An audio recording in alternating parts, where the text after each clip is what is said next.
Hi, and welcome to MARAT'S Kitchen. And today I'm going to make salmon with peppers and celery in white wine. It's so easy to make, and I'd love to show you how I do it. Follow me, and we'll get to it. Start with your favorite salmon variety. Here I have a Sockeye salmon. We're going to cut it in about 4-ounce pieces.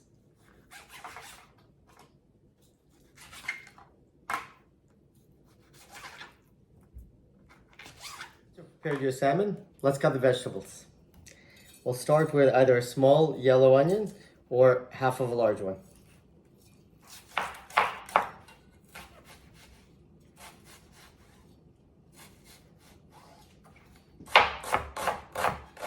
Then we're going to cut our celery, and we can add that into the same bowl with the onions.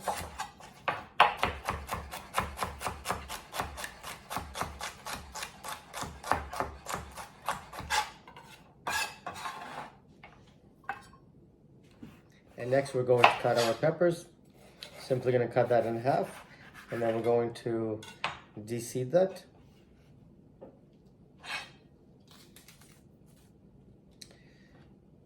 And you can get a bell pepper, you can get a banana pepper, whatever is in your local market and is available and seasonal is always best. And we're just going to dice that up.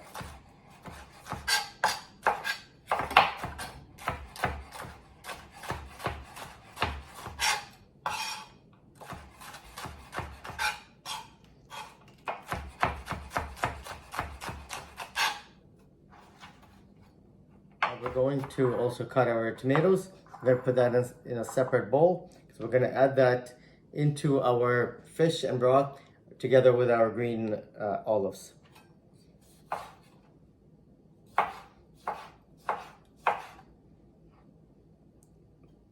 Some people might de-seed the tomatoes.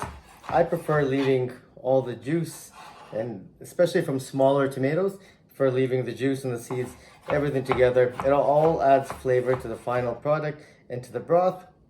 Of course, in restaurants or in hotels, usually they're de-seeded, mostly for presentation.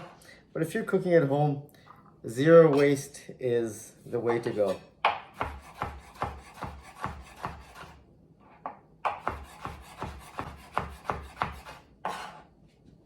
If you're cutting a larger tomato, you can cut it into rounds like this, and then cut it into little matchsticks, and then dice it like this also. So that's up to you. Depending on the size of your tomato will depend on the technique and how you dice it. Okay, now let me show you how we actually make the braising liquid and add the salmon.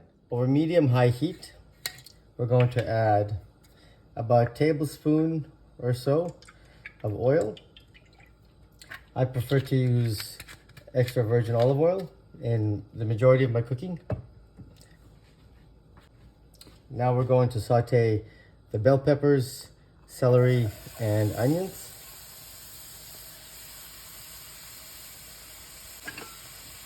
And we're just going to saute that until the onions are translucent.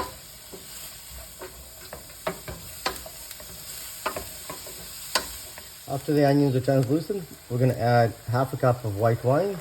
You can add your favorite white wine, or you can use a cooking wine that usually has a little bit of salt added to it. Whichever one you prefer.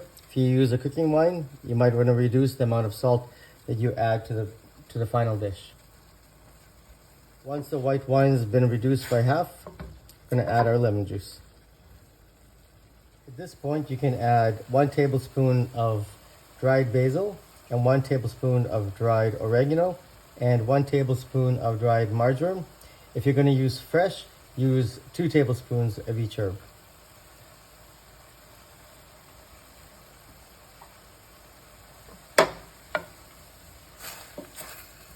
All right, now that our white wine has been reduced by about half,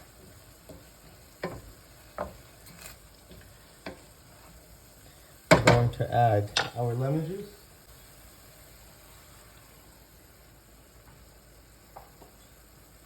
And our half a tablespoon of chicken soup powder together with 1 cup of water.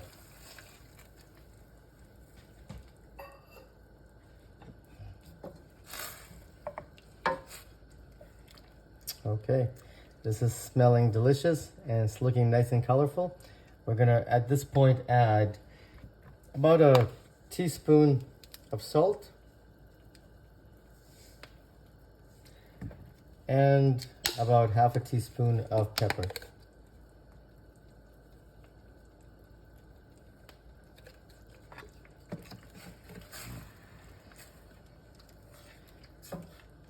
Now also at this point, we're going to now add our salmon fillets that we cut up earlier, just like this.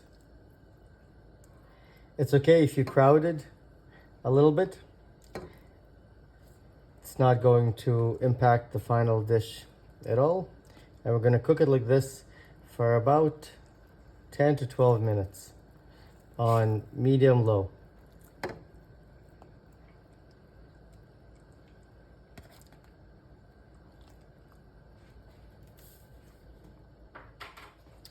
Now we're going to put a lid on this, let it simmer for about 10 to 12 minutes.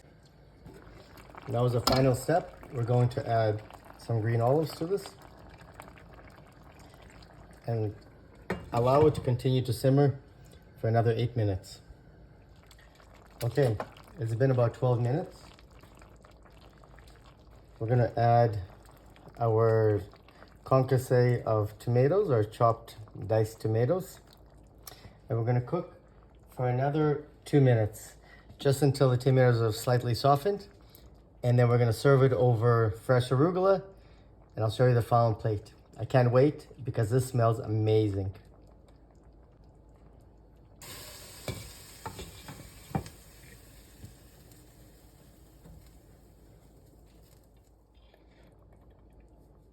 And now the salmon is totally ready and it smells phenomenal. I really wish that you could smell it with me. Now I'm going to show you how to do the final plating.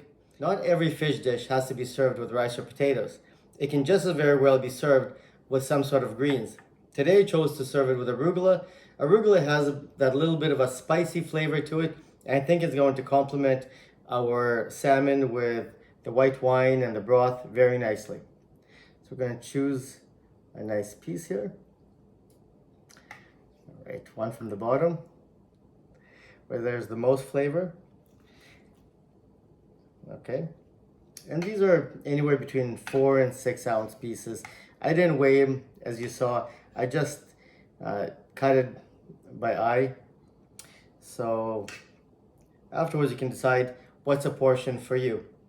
So I've got 2 pieces of salmon, and of course we need to get all that goodness. The celery, the peppers, onions, and of course the olives and the tomatoes. And we're simply going to pour that on top. That broth smells really, really good, and it's going to act as our sauce for our salmon. You want enough broth so you can see it scatter around the plate. It adds for the presentation and of course for the flavor. It's going to wilt the arugula a little bit, and that's all going to be part of the presentation, flavor. This is phenomenal. It's really, really delicious. I'm so glad that I was able to share this recipe with you. It's one of my favorites. It's one of my family's favorites, and I'm sure it's going to become one of your family's favorites very soon. Thank you for joining me in MARAT'S Kitchen. I look forward to having you join me next time. Subscribe so you know when there's always new videos being uploaded. You don't want to miss any of them because there's a new series coming up with more flavors as the seasons roll on. See you soon.